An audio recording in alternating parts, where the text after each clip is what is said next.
Hello, I'm here talking about James W. Fowler, and I actually have his book, Stages of Faith, which is his main claim to fame, which I'm going to be talking about here in a bit. So, who was James? He's an American theologian and religious educator known for developing the theory of faith development through his book, Stages of Faith. He was born in North Carolina. His dad had them moving a lot because he was appointed by a United Methodist bishop to several small churches all around. And so his mom, being also from a family of Quakers, it gave James religious parents and a religious upbringing, which was fine. He finally had settled roots in Lake Junaluska after moving around for so long, which was a great place for him later, as I'll show you, to his development. And he had a big sense of an awareness of social justice, so to speak, because his experiences accompanying his father's services, he was exposed to, for example, the fact that a large portion of people in the prison that his father went to were African American, even though the surrounding area is not mostly African American. And so, because of that, he saw a lot of injustices, but he also saw a lot of good in the world through the lens of religion because he was very compelled to Christ, and devoted himself to religion quite early on in life, very young. And so, when he got older in higher education, he went to Duke University, and he got involved in student services or student governance, and he would take a bunch of movements seriously because Arthur Brandenburg would tell him all about how we need to work on the Christian imperative to work for peace and justice. And so Arthur Brandenburg, I think, was a big influence on him and really challenged his ideas and told him, like, you should take these things seriously. And so because of that, James Fowler would later attend, like, a lot of rallies, which I'll also mention. And at these schools, he did a whole bunch of different things I'll also mention.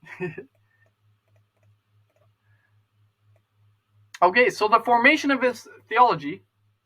Oh, shit.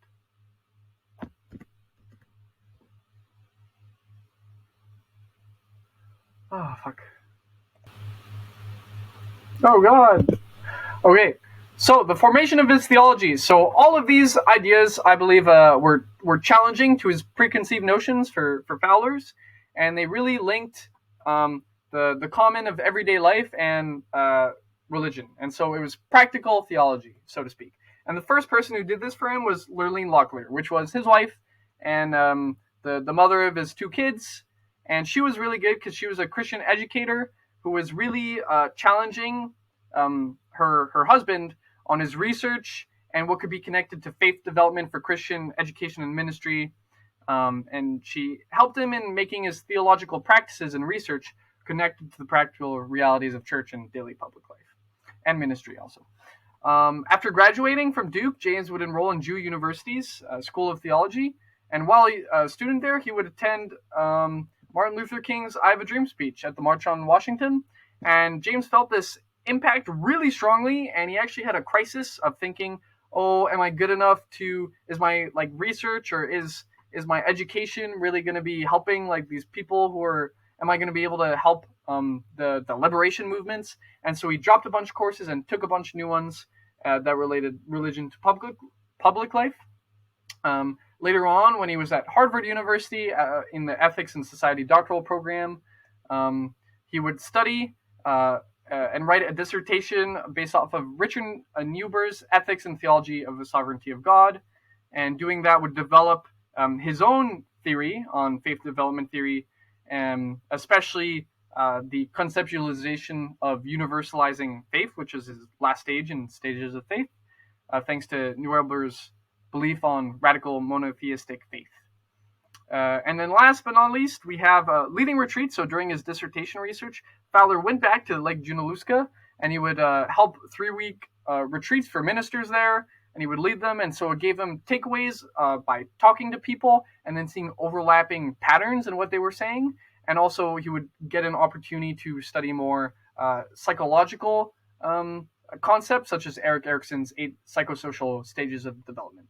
And he would use these theories like ego development in tandem with Jean Piaget's theory of cognitive development to create his own views on his own theory of faith development. And so what is that theory? Well, it's his magnum opus. It's the thing that he's best known for, even though James did a ton of other stuff. that's okay. Everything that he did, and even though he was a teacher himself and he taught students, everything I think stems from this book, and these are his main beliefs and what he believes in most strongly, and everything else is like an extension of it, or it's replicating it, or expanding just a tiny bit.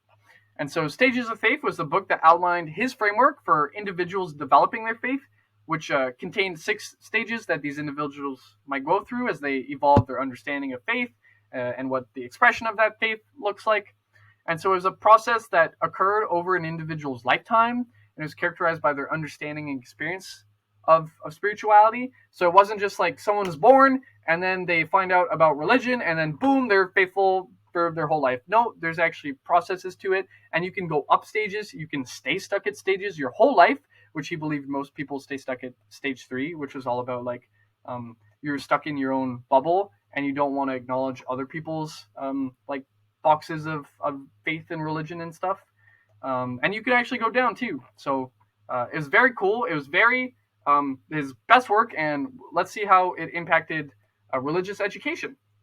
And it did so in 3 ways, I believe. Psychology and theology combine the two. It talks about individual emphasis and critical reflection, and it impacted pedagogy and curricular planning strongly. That's the wrong slide.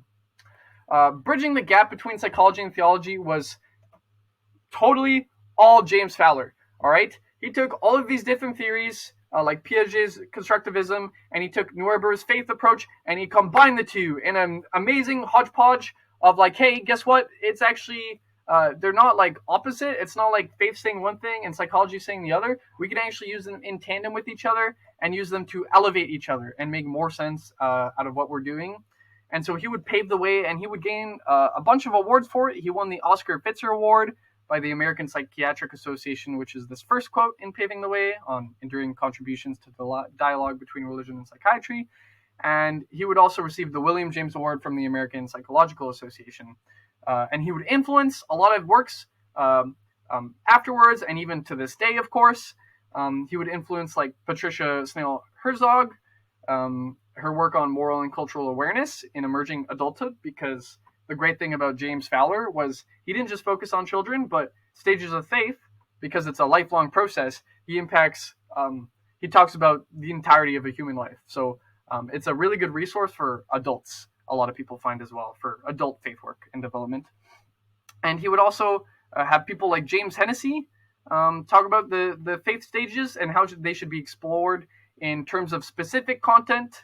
That's from Douglas Herman, who I have cited later on. And so there's people like expanding on his work and using his work for their own work. It's very cool. And so critical reflection and individual emphasis. So fostering curiosity, questions, and self-reflection. That's a key thing that I think Stages of Faith did, and therefore James Fowler did. It talks about environment, like how you need a safe environment where you can question people and be okay with being wrong.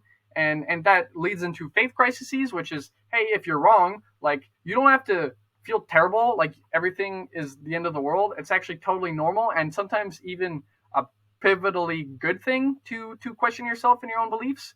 I know James Fowler certainly did. And interfaith dialogue was, you start to question yourself, and so you start to approach other people and talk about, what are these different ideas of faith instead of just my own that I'd grown up or just my family had grown up with. And so that leads to challenging your beliefs, and it leads to things like professional development, where we develop programs and even curriculum, which I'll talk about right here, into how do we be better people and develop our faith.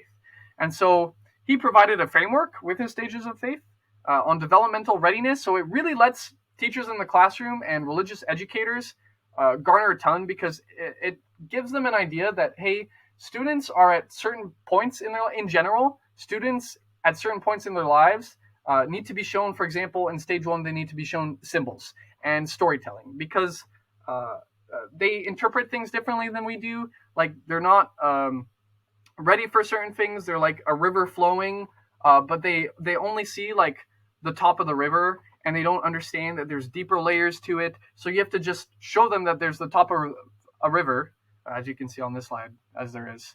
And you have to be okay to design your curriculum to be age appropriate that way to their development. And then so you'll tailor your teaching approach specifically to what you find out they are ready for. And that leads into the river symbol that I have to represent the amazingness of James Fowler, which is he actually has in his own book. He talks about river analogy in stage 2, which is analogous to describing the flow from the midst of a stream. And he says that about stories and faith. And so, stage 2, a person, it could be a child or an adult, does not yet step out on the bank beside the river and reflect on the stories of the flow and their composite meaning. And so, what he's saying is like a lot of people, even though they hear the stories about religion, they don't find their expression in the story or the network of narratives or like necessarily related to their own personal experience. Like sometimes they do, but they don't understand that there's deeper meaning, or sometimes it's not like actually set in reality and like a practical thing that these stories are talking about. And maybe they don't gain as much insight. So really, I see this river as like it's connected all the way, and that's why it's been throughout this entire slides. Like the river has connected all of James Fowler's ideas, and it's connected all of us. And so throughout our whole life, throughout the entirety of our time on this earth, we go through things. And sometimes our river of faith and our journey in spiritual development and everything, we'll have roadblocks. It'll have maybe a dam will show up and completely stop it. And we're so confused we don't know how to proceed. And here you can see that we can't see the end of the horizon of the river. And that's because our journey still has yet to go forward. And so it's okay. And that's what James Fowler tells us, is that we have frameworks that we can work with to try to guess. And it's okay to not know. And it's actually good to challenge yourself. And you can just flow like a river, and you can gain multiple different meanings out of it. None of them are necessarily bad or wrong, or one is better than another. It's just for where you are at this point in time. So thank you.